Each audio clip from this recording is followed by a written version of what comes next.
भारत के हर प्रधानमंत्री की कहानी किसी न किसी राज्य से तो जुड़ी ही होती है, ये तो हम सब जानते हैं।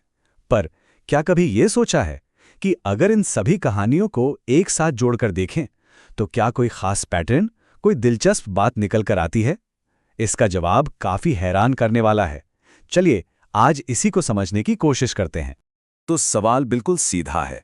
भारत के इतिहास में वो कौन सा एक राज्य है जिसने देश को सबसे ज्यादा प्रधानमंत्री दिए हैं? दिमाग में कई नाम आ रहे होंगे, लेकिन इसका जवाब शायद वो नहीं है जो कुछ लोग सोच रहे हैं। चलिए इस पहेली को सुलझाना शुरू करते हैं और सबसे पहले उस एक राज्य पर नजर डालते हैं जो इस लिस्ट में सबसे ऊपर है। देखिए, भारत के राजनीतिक इतिहास में एक राज्य ऐसा है जिसे नेताओं का पालना कहना गलत नहीं होगा। एक ऐसा राज्य जिसने अकेले ही असाधारण संख्या में भारत के सबसे बड़े नेताओं को देश की कमान सौंपी है। और ये संख्या है 6। सोचिए जरा, एक ही राज्य से 6 प्रधानमंत्री। लेकिन कहानी यहीं खत्म नहीं होती। असल में ये तो बस एक शुरुआत है। और वो राज्य है उत्तर प्रदेश।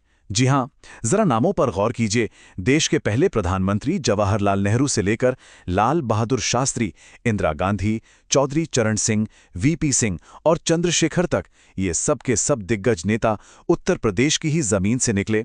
और एक चीज और देखिए, प्रयागराज का इसमें कितना बड़ा योगदान रहा है। और ये लिस्ट यहीं पूरी नहीं होती। एक और नाम जुड़ता है। राजीव गांधी का जन्म तो मुंबई में हुआ था, लेकिन उनकी पारिवारिक जड़ें भी प्रयागराज से ही जुड़ी थी। तो ये दिखाता है कि उत्तर प्रदेश का प्रभाव भारत की राजनीति पर कितना गहरा रहा है। लेकिन भारत की कहानी सिर्फ एक राज्य की तो नहीं हो सकती, है ना? चलिए अब देखते हैं कि देश के दूसरे कोनों से कौन-कौन से बड़े नेता प्रधानमंत्री की कुर्सी तक पहुंचे। और यहीं भारत की असली विविधता दिखती है।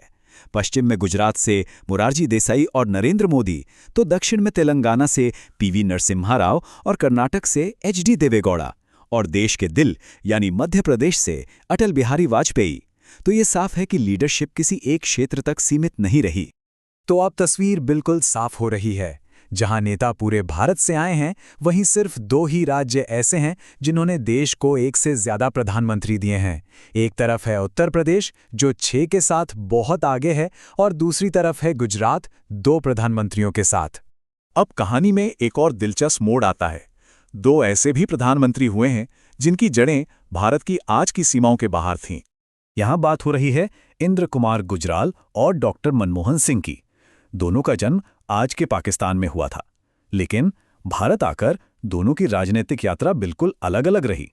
जहां आईके गुजराल पंजाब के जालंधर से जुड़े, वहीं डॉक्टर मनमोहन सिंह ने लंबे समय तक असम को अपनी राजनीतिक कर्मभूमि बनाया।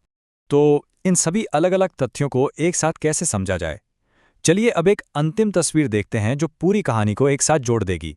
ये चार्ट पूरी कहानी को एक नज़र में समेट देता है। साफ साफ देखा जा सकता है कि लगभग 43% प्रधानमंत्री अकेले उत्तर प्रदेश से आए हैं।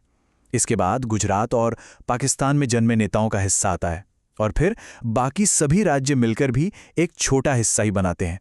ये है भारत के नेतृत्व की असली भौगोलिक तस्वीर। तो सबसे अहम बात जो निकल कर आती है वो ये है कि जहां नेता पूरे देश से आते हैं, वहीं ऐतिहासिक रूप से देखा जाए तो एक राज्य ने भारत के नेतृत्व को आकार देने में बाकियों के मुकाबले कहीं ज्यादा बड़ी भूमिका निभाई है।